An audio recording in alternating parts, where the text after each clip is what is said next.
Hello everyone, good evening to all of you once again. Welcome back on my YouTube channel Learn with Concept by Ashna Vishkarma. Hope you all are good. Now it's me signing in. जैसे कि आप सभी को पता है कि philosophical and sociological basis of education जो कि फ़िलोसफी से रिलेटेड है और ये paper BEd MEd NET whatever any kind of education examination it will go help for you. तो अभी हम बात करते हैं यहाँ पे कुछ शॉर्ट नोट्स की। मैंने इससे पहले पूरे लॉन्ग क्वेश्चंस कैसे अटैम्प्ट करते हैं उसका वीडियो को अपलोड कर दिया है। आई थिंक 10 to 11 क्वेश्चंस डाले मैं फ़िलोसफी से रिलेटेड और साइकोलॉजी से भी रिलेटेड है। चलिए आज बात हम करते हैं शॉर्ट नोट्स की। शॉर्ट नोट्स भी आता है आपके एग्जाम में डेफिनेटली। तो यहाँ पे बात करते हैं राइट शॉर्ट नोट्स ऑन कुछ टॉपिक्स हैं जिनका एक कंबाइंड वीडियो में बना रही हूँ ताकि आपको ये थोड़े शॉर्ट नोट्स हेल्प करें कि आप शॉर्ट नोट्स में कितना कंटेंट लिख सकते हैं। चलिए फर्स्ट ऑफ ऑल है ए नंबर पे बात करते हैं Gandhi ji concept of education. तो यहाँ पे आपको शॉर्ट नोट्स लिखना है। यहाँ पे सबसे पहले आप इंट्रोडक्शन देंगे कि गांधी जी की जो एजुकेशन है उसका क्या कॉन्सेप्ट है और आप डेफिनेशन डाल सकते हैं गांधी जी की एजुकेशन की। फिर यहाँ पे दे रखा है basic principles of Gandhi ji educational philosophy. Gandhi ji की एजुकेशन की बेसिक फ़िलासफ़ी क्या थी, यहाँ पे 7 पॉइंट्स दे रखे हैं। आप और भी फ़िलासफ़ी के पॉइंट्स ऐड कर सकते हैं। इवन गांधी जी की जो एजुकेशनल फ़िलासफ़ी है उसका एक पूरा डिटेल्ड वीडियो भी पड़ा हुआ यूट्यूब पे, आप देख सकते हैं अकॉर्डिंग। फिर इसके बाद हम बात करते हैं एम्स ऑफ एजुकेशन। इसके बाद हम बात करते हैं इमीडिएट एम। तो इतनी चीज़ तो आपको लिखनी है। ओके, और move on the next page. तो नेक्स्ट पेज पर अगर हम बात करते हैं तो नेक्स्ट पेज में इसी को कंटिन्यू करना है। एजुकेशनल एम के बाद कल्चरल एम हो गया आपका, ठीक है। इसके बाद हो गया परफेक्ट डेवलपमेंट एम, फिर हो गया मॉरल और कैरेक्टर डेवलपमेंट, इसके बाद लाइब्रेशन एम, ठीक है। फिर हम बात करते हैं अल्टीमेट एम। अल्टीमेट एम के बारे में थोड़ा सा आप लिखेंगे, फिर करिकुलम लिखेंगे, फिर इसके बाद लिखेंगे आप मेथड्स ऑफ टीचिंग। इतनी चीज़ आप लिखेंगे शॉर्ट नोट्स में और थोड़े से पॉइंट्स को आप और लिख सकते हैं। डिसिप्लिन के बारे में बता सकते हैं आप, रोल ऑफ टीचर के बारे में बता सकते हैं। देखिए एजुकेशनल फिलोसफी को डिस्कस करना है तो ये सारी चीज़ें डेफिनेटली आएंगे जिसमें आपका एम है, डिसिप्लिन है, रोल ऑफ टीचर है, मेथड्स ऑफ टीचिंग है, एम्स हैं, ये सारी चीज़ें आएंगी। तो ये हमारा था short notes on the Gandhi ji concept of education. Number B पे बात करते हैं। तो यहाँ पे जो दूसरा टॉपिक दे रखा है आपका कैरेक्टरिस्टिक्स ऑफ डेमोक्रेटिक एजुकेशन। क्या क्या कैरेक्टरिस्टिक्स है डेमोक्रेटिक एजुकेशन की, इसके बारे में लिखना है। तो आप सबसे पहले कैरेक्टरिस्टिक्स को स्टार्ट करेंगे, थोड़ा सा इंट्रो देंगे, मीनिंग देंगे। Okay, move on the next page. तो नेक्स्ट पेज पे अगर हम बात करते हैं तो यहाँ पे बहुत सारे पॉइंट्स दे रखे हैं। इन पॉइंट्स को आप लिख सकते हैं। ये फीचर्स हैं एक तरीके से important features of the democratic education. तो क्या क्या फीचर्स हैं आप इन फीचर्स को देखिए। पहली हेडिंग दे रखी है यूनिवर्सल एंड कंपलसरी एजुकेशन, ठीक है, जिसको हम शॉर्ट में यूई भी बोल सकते हैं। नंबर 2 दे रखा है ब्रॉड बेस्ड एजुकेशन। नंबर 3 दे रखा है चाइल्ड सेंटर्ड एजुकेशन। नंबर 4 दे रखा है कम्युनिटी सेंटर्ड एजुकेशन। नंबर 5 दे रखा है कल्चरल बेसिस ऑफ एजुकेशन। और नेक्स्ट दे रखा है डिसेंट्रलाइजेशन इन एजुकेशनल ऑर्गेनाइजेशन। ये पॉइंट्स हैं और इन पॉइंट्स को हम नेक्स्ट पेज पे जाके और कंटिन्यू करते हैं। अगर हम बात करते हैं तो पॉइंट नंबर 7 पॉइंट दे रखा है एजुकेशन फॉर वर्दी सिटीजनशिप। नंबर 8 में दे रखा है provisions of adult education. Number 9 में दे रखा है स्टूडेंट्स एसोसिएशन। ये हमारा 2 शॉर्ट नोट्स कंप्लीट होता है। थर्ड वाले पे बात करते हैं तो थर्ड वाला जो दे रखा है वो है एग्जिस्टेंशियलिज्म यानी कि अस्तित्ववाद। ये क्या है, वेस्टर्न फिलोसफी है जो कि मॉडर्न कॉन्सेप्ट ऑफ फिलोसफी है। तो आप सबसे पहले इसका इंट्रोडक्शन देंगे। Move on the next page. Next page में बात करते हैं तो हम यहाँ पे एग्जिस्टेंशियलिज्म के बारे में सब कुछ बताएंगे। डेफिनेशन अवेलेबल है तो आप डेफिनेशन भी बता सकते हैं। देखिए according to the Fernando, according to the Titus, ये 2 डेफिनेशन दे रखी हैं एग्जिस्टेंशियलिज्म की। और नेक्स्ट बात करते हैं एग्जिस्टेंशियलिज्म इन एजुकेशन, कैसे हम करते हैं। तो यहाँ पे नेक्स्ट हेडिंग दे रखी है existentialism and aims of education. अस्तित्ववाद के अनुसार क्या होगा हमारा शिक्षा का उद्देश्य। तो पहला उद्देश्य दे रखा है education of whole man. Number 2 दे रखा है एनरिचमेंट ऑफ माइंड। नंबर 3 दे रखा है लीडिंग अ गुड लाइफ, ठीक है। आप इन पॉइंट्स को लिख सकते हैं। मूव करते हैं नेक्स्ट पे।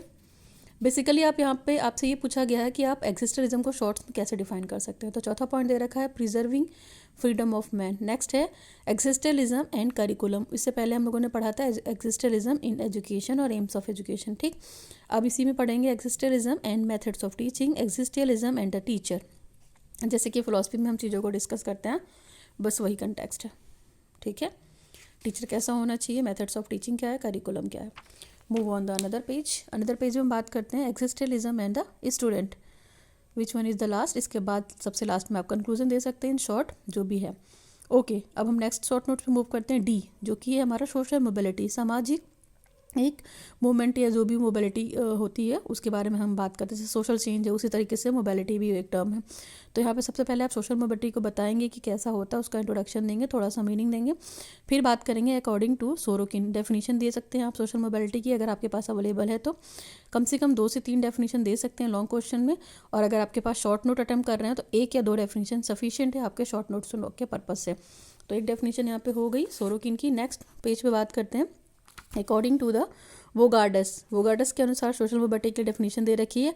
और अब आप यहाँ से टाइप्स ऑफ सोशल मोबिलिटी के बारे में बता सकते हैं। आप पढ़ चुके होंगे सोशल मोबिलिटी, एजुकेशन का अपने आप में बहुत इंपॉर्टेंट टॉपिक है और फिलोसफी का भी, ठीक है। तो यहाँ पे पहला दे रखा है हॉरिजेंटल सोशल मोबिलिटी, ठीक है। हॉरिजेंटल सोशल मोबिलिटी को यहाँ पे डिफाइन किया गया, उसके बारे में बोला गया। फिर इसके बाद यहाँ पे ए से लेके जी तक जो भी फॉर्म होते हैं हॉरिजॉन्टल सोशल मोबिलिटी के, उसके बारे में डिस्कस किया गया। जो यहाँ पे हॉरिजॉन्टल सोशल मोबिलिटी बताया गया है ये सोरोकिन के अकॉर्डिंग था, ठीक है। नेक्स्ट बात करते हैं हम वर्टिकल सोशल मोबिलिटी। तो आप इसका थोड़ा सा इंट्रो दे दीजिए, मीनिंग दीजिए।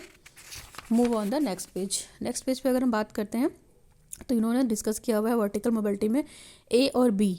तो ए में क्या है हमारा अपवर्ड सोशल मोबिलिटी, बी में हमारा क्या है डाउनवर्ड सोशल मोबिलिटी, ओके। तो ये हमारे 4 शॉर्ट नोट्स हो गए ए से लेके डी तक। अभी हम नेक्स्ट शॉर्ट नोट्स की बात करते हैं ग्लोबलाइजेशन के बारे में बताना है आपको। ग्लोबलाइजेशन का डिटेल वीडियो मेरा contemporary Indian education playlist by Archana Vishwakarma में आपको डिटेल मिल जाएगा with my handwritten notes, आपको समझ में भी अच्छे से आ जाएगा। बाकी आप यहाँ से भी पॉइंट्स को देख सकते हैं, ठीक है। तो आप यहाँ पे टर्म ग्लोबलाइजेशन को डिफाइन कीजिए, उसका मीनिंग दीजिए थोड़ा सा। फिर 3 डायमेंशंस ऑफ ग्लोबलाइजेशन की बात की गई। तो पहले पर्सपेक्टिव में इकोनॉमिक एंड फाइनेंशियल डायमेंशन, ठीक है। मूव करें नेक्स्ट पेज पे। ओके, नेक्स्ट पेज पे बात करते हैं हम। तो नेक्स्ट पेज पे दे रखा है साइंटिफिक एंड टेक्निकल डायमेंशन, ठीक है। और नंबर 3 पे दे रखा है interdependence of dimensions of globalisation. तो ये 3 तरीके के 3 डायमेंशन दे रखे हैं, आप इन तीनों डायमेंशंस को लिखिए, ठीक। अब आप बात कर सकते हैं impact of globalisation of Indian education. भारतीय शिक्षा पे ग्लोबलाइजेशन या उसका वैश्वीकरण का क्या प्रभाव है, आप इसके बारे में बात करेंगे। तो यहाँ पे बहुत सारे हैं, आप बता सकते हैं। नेक्स्ट है globalisation and objectives of education, यानी कि वैश्वीकरण और शिक्षा का क्या उद्देश्य है उसके बारे में आप बताएंगे। ग्लोबलाइजेशन का मतलब है पूरा कंप्लीटली आज करंट के दौर में वैश्वीकरण कितना बड़ा हो गया है ना, ठीक। नेक्स्ट पेज पे आते हैं। तो globalisation and curriculum and globalisation and methods of teaching, globalisation and teacher, and the last but not the least is the conclusion, ठीक है। तो यहाँ पे हमने कुछ शॉर्ट नोट्स डिस्कस किए और उसमें ये डिस्कस किया कि आप शॉर्ट नोट्स में कितना कितना कंटेंट लिख सकते हैं। मैं फिर से एक बार रिव्यू करा दे रही हूँ आपको, आप देख लीजिए। ये आपका इससे पहले वाला जो क्वेश्चन था वो ग्लोबलाइजेशन से रिलेटेड है, तो आपने इतनी सारी चीज़ें लिखी हैं ग्लोबलाइजेशन में, ठीक है।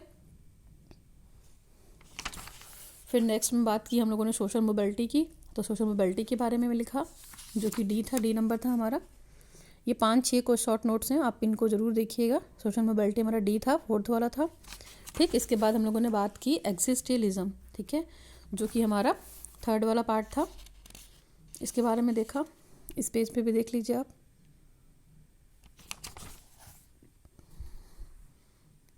ठीक। इसके बाद हम लोगों ने बात की डेमोक्रेटिक इन एजुकेशन, तो उसको भी हम लोगों ने डिस्कशन किया। यहाँ पे पॉइंट्स को मैंने रीड आउट किया और प्रॉपर तरीके से आपको दिखाने की कोशिश की। कैरेक्टरिस्टिक्स ऑफ डेमोक्रेटिक एजुकेशन क्या क्या थे, ठीक है। और जो पहला शॉर्ट नोट्स था वो concept of education according to the Gandhi ji, है ना। गांधी जी का शिक्षा का क्या संप्रत्यय है, ये था हमारा शॉर्ट नोट्स। तो वीडियो आपके लिए रिक्वायर्ड फुल है, हेल्पफुल है, नीडफुल है, तो do like share subscribe my YouTube channel. So thanks for watching the video. Now signing off, learn with concept by Archana Vishwakarma.